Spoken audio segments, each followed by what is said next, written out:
भूपेश बघेल की कांग्रेस की सरकार किस तरह से सभी जहां जहां उसको मौका मिल रहा है सब जगह से पैसा इकट्ठा करके गांधी परिवार को पहुंचाकर ही अपनी कुर्सी को जिंदा रख पाई है। ये बात छत्तीसगढ़ की जनता जनार्दन, हमारे सभी पत्रकार साथी, सभी लोग बहुत अच्छी तरह से जानते हैं। आखिर शराब हो, कोयला हो, सब में इन्होंने पैसा इकट्ठा किया और गांधी परिवार को लगातार पहुंचाया है। इसी तरह से महादेव ऐप के माध्यम से भी छत्तीसगढ़ के युवाओं की, हमारे छत्तीसगढ़ के भावी पीढ़ी की जिंदगी को बर्बाद करते हुए उनको गेमिंग के लत में, जुआ की लत में धकेलते हुए इन्होंने सैकड़ों हजारों करोड़ के कारोबार को संरक्षण दिया और वो संरक्षण देते हुए पैसा इकट्ठा कर करके इन्होंने गांधी परिवार को पहुंचाने का काम किया है। इसी संदर्भ में हम आज की प्रेस वार्ता आयोजित करने जा रहे हैं। महादेव ऐप 50 लाख यूजर्स लगभग इसका माना जाता है और इसने 2020 में रेड्डी अन्ना ऐप को एक्वायर किया 1000 करोड़ रुपए, 1000 करोड़ रुपए। मैं मई 2020 में सुपेला में इस पर पहला FIR दर्ज हुआ। वो भी तब दर्ज हुआ जब पैसा इकट्ठा करते रहे और जब इनकी डिमांड बढ़ती गई, और जब ये डिमांड में कुछ इनकी ऊंच नीच हुई होगी तब इन्होंने छोटा मोटा केस दर्ज करके उसको रफा दफा करने का काम किया।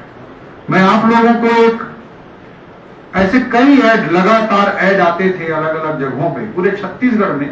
महादेव ऐप ऐसे बड़े बड़े ऐड निकालता था और ऐड निकाल करके एडवर्टाइजमेंट कर करके महादेव ऐप के लोग पूरा प्रचार करते थे, सब कुछ करते थे। और इस सरकार सब कुछ जानते हुए भी चुप बैठी रहती थी।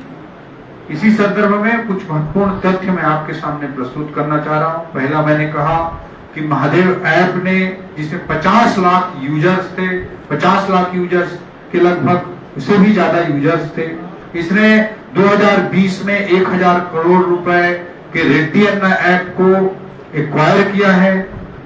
और इसमें मनी लॉन्ड्रिंग का जो केस है, जो IPC की जो धाराएं हैं वो तो है ही। ये किस तरह से ये ऐप संचालित होता था उसके संदर्भ में मैं कुछ बातें रखना चाहूंगा। युवाओं को बर्बाद करने के लिए एक ऑनलाइन ठगी के रैकेट को अंजाम दिया जा रहा था। हमारे छत्तीसगढ़ की आने वाली पीढ़ी को बर्बाद करने का काम इसके द्वारा किया जा रहा था। तीन पत्ती, पोकर, ताश के game, chess game, virtual cricket game, cricket, badminton, tennis, football पर आधारित सट्टे, गेमिंग, ये सबको वहां संचालित किया जा रहा था। और इस पूरे ये जो आप इस समय बहुत जो जांच हुई है, ये तो 2022 में मई 2022 में पहला FIR हुआ। मई 2022 में पहला FIR दर्ज हुआ और मई 2022 में पहला FIR दर्ज किया गया। मई 2022 में छत्तीसगढ़ सरकार ने FIR दर्ज नाम मात्र के लिए किया। और इसका जो तार है, बाद में ईडी बार बार आरोप लगाते हैं कि मतलब हम पर जबरन कार्रवाई की जा रही है। ये कार्रवाई ऐसी कार्रवाई है जिसमें ईडी मनी लॉन्ड्रिंग के केस में इसलिए सामने आई है कि यहाँ की छत्तीसगढ़ की स्टेट पुलिस ने FIR दर्ज किया है, उसके बाद उसका आगमन इस केस में हुआ है। इस बात को अच्छी तरह से समझना बहुत जरूरी है कि पहला FIR छत्तीसगढ़ की पुलिस दर्ज करती है दबाव में आकर या जिस भी कारण से, लेकिन आपको ये जानना समझना बहुत जरूरी है कि छत्तीसगढ़ पुलिस के द्वारा जो FIR दर्ज किया गया उसके आधार पर ईडी आई है। और इसके तार जब ईडी आगे जांच करती है तो पता चलता है कि इसके तार दूसरे राज्यों के अलावा दुबई से जुड़ा हुआ है, एक अंतरराष्ट्रीय रैकेट के रूप में काम कर रहा था। इसके पीछे के चेहरों को पकड़ने की कोशिश छत्तीसगढ़ पुलिस ने कभी नहीं की। वो केवल डरा धमका के, छोटा मोटा FIR करके, मोहरों तक कार्रवाई को रोक करके पैसा ऐंठने का काम यहाँ के पुलिस के माध्यम से कांग्रेस की सरकार, भूपेश बघेल की सरकार करती रही। इन्होंने कांग्रेस के संरक्षण में सब कुछ चलता रहा। इन्होंने नॉन बिलेबल धाराओं को बिलेबल धाराओं में कन्वर्ट कर दिया। खुद रक्षा की भक्षक बन गए थे। खुद सरकार के लोग ही ये काम को संरक्षण दे रहे थे। ईडी के आने के बाद जब दूध का दूध और पानी का पानी होने लगा है, जब छत्तीसगढ़ की जनता जनार्दन के सामने ये उजागर होने लगा है कि आने वाली पीढ़ी को किस तरह से कांग्रेस की सरकार बर्बाद करने का काम कर रही थी, तो ये बौखलाहट में आ गए हैं। इसमें यही कहना चाहूंगा कि सरकार का प्राधिकरण नहीं बल्कि अपराधी ही सरकार चला रहे थे, ये मैं कहना चाहूंगा। मैं जो ईडी ने जो चार्जशीट प्रस्तुत किया है, उस चार्जशीट में जो चार्जशीट प्रस्तुत किया जाता है, ईडी जो भी आरोप चार्जशीट के माध्यम से लगाती है वो माननीय न्यायपालिका के सामने लगाती है और पूरे साक्ष्यों और तथ्यों के आधार पर लगाती है और कोर्ट में इसे प्रस्तुत किया जाता है, माननीय जजों के सामने प्रस्तुत किया जाता है। इसमें आरोप लगाया गया है कि एडिशनल एसपी रैंक के लोग 65 लाख रुपए प्रति माह के पैसे ले रहे थे। ये चार्जशीट कहता है। आप लोगों से सभी पढ़े भी होंगे और मैं आपसे लोगों से भी आग्रह करूंगा कि इसको देखें और छत्तीसगढ़ की जनता जनार्दन के सामने लाएं कि 65 लाख रुपए तो एडिशनल एसपी रैंक के लोग ले रहे थे, तो इसमें आगे जो बड़े सरगना जुड़े हुए थे वो कितने पैसे लेते रहे होंगे, इसका आकलन आप स्वयं लगा सकते हैं। मैं एक महत्वपूर्ण बिंदु की ओर आप लोगों का ध्यान आकृष्ट करना चाहूंगा कि ईडी ने जो प्रेस नोट जारी किया है उसमें से कुछ चंद लाइनों का मैं जिक्र करना चाहूंगा जो कोर्ट के सामने भी ईडी तथ्यों और सबूतों के साथ प्रस्तुत कर रही है। ED investigation has revealed that ASI Chandrabhushan Verma was acting as the main liaisoner on ground in Chhattisgarh.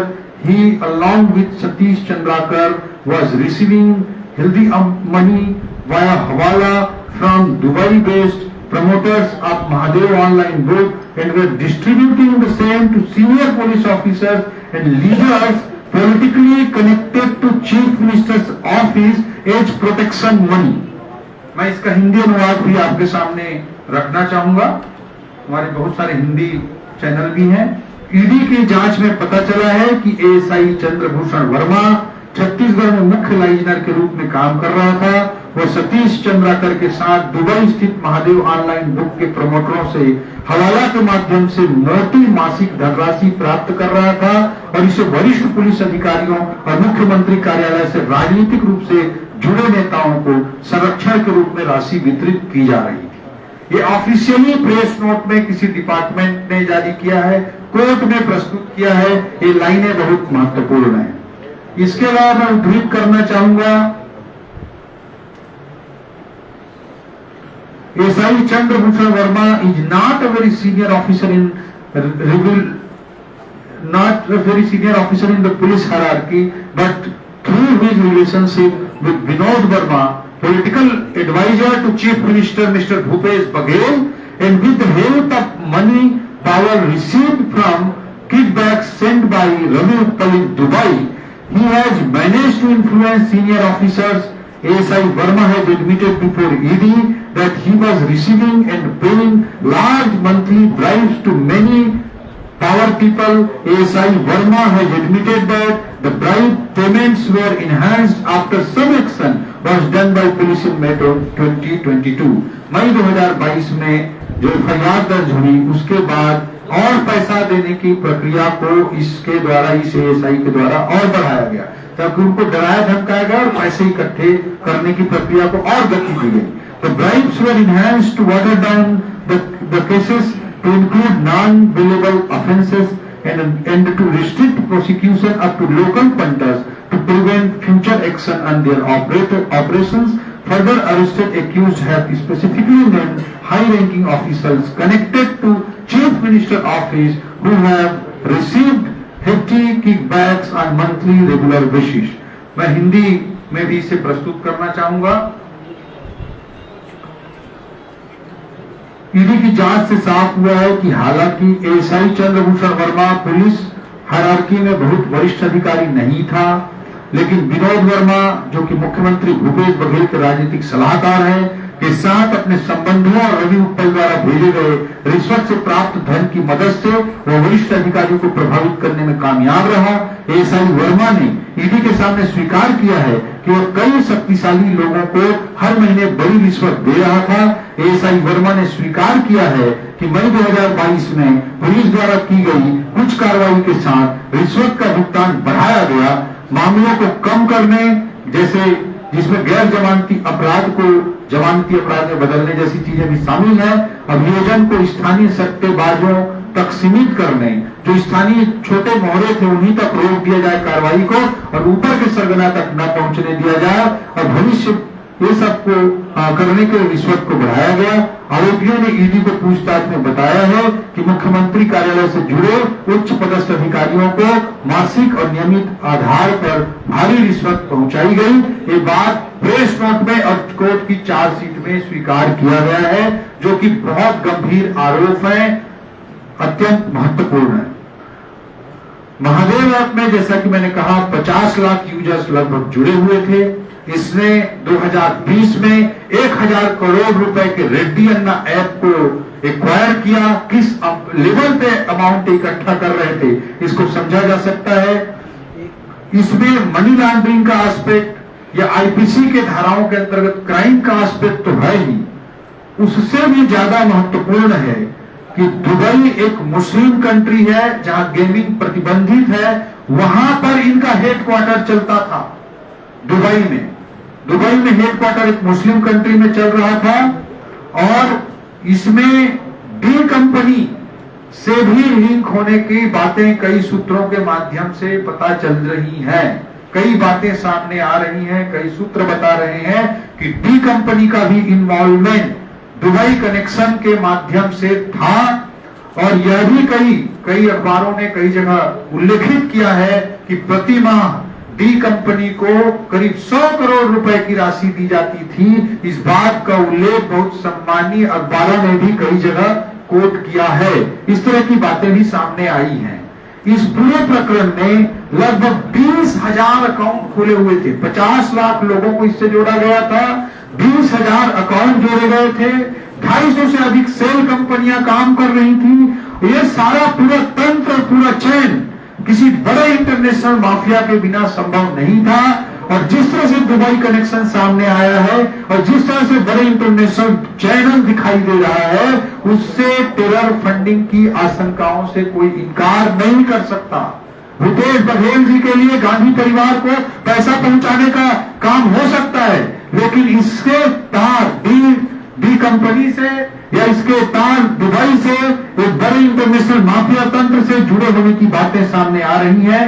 इस परिप्रेक्ष्य में मैं कहना चाहूंगा कि अगर ईडी ने अपने प्रेस नोट में अपने चार्जशीट में स्पष्ट रूप से उल्लेख किया है, अखबारों के विज्ञापनों में महादेव आता रहा, तब पुलिस ने कुछ नहीं किया, कुछ चंद दिखाने भर के लिए कुछ एक दो एक्शन हल्का फुल्का किए और उसमें भी ईडी के प्रेस नोट से उसकी जांच से स्पष्ट होता है कि वो जैसे ही कार्रवाई कर करके पैसे को बढ़ाते गए, इस तरह का काम ये करते गए। और जिस तरह से मुख्यमंत्री कार्यालय के बड़े लोगों के, मुख्यमंत्री से जुड़े हुए लोगों की संलिप्तता सामने आई है, जिस तरह चार्जशीट में नाम आया है, जरा भी नैतिकता अगर बची हुई है तो मुख्यमंत्री भूपेश बघेल जी तत्काल उनको इस्तीफा दे देना चाहिए। और जिस तरह से डी कंपनी की दुबई के कनेक्शन से, डी कंपनी के कनेक्शन से और टेरर फंडिंग की आशंकाओं से इस पूरे प्रकरण से इनकार नहीं किया जा सकता। और आप इमेजिन करिए कि 50 लाख लोगों को इसमें ऑपरेट किया जा रहा था, तो कहा जा सकता है कि अनुमानित तौर पर कि प्रति माह 1000 करोड़ रुपए से अधिक का कारोबार इसमें हो रहा था इसके माध्यम से।